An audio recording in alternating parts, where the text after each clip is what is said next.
اس کا مقام بلند، اس کا خیال عظیم، اس کا سرور، اس کا شوق، اس کی نیاز، اس کا ناز۔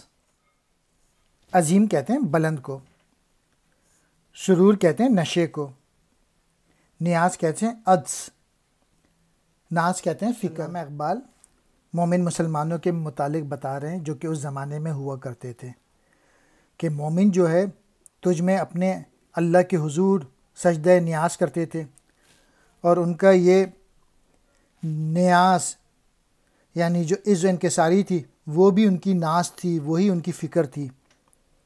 ان کے جو خیالات تھے وہ عظیم ہوا کرتے تھے، ان کا مقام بلند تھا، اور یہ سب مسجد قرطبہ تیری تعمیر، تیری کنسٹرکشن سے ظاہر ہے کہ انہوں نے تجھے انتہائی ذوق سے، شوق سے، پیشن سے تعمیر کیا تھا۔ تیری مسجد کو دیکھ کے مومن کی شان نظر آتی ہے۔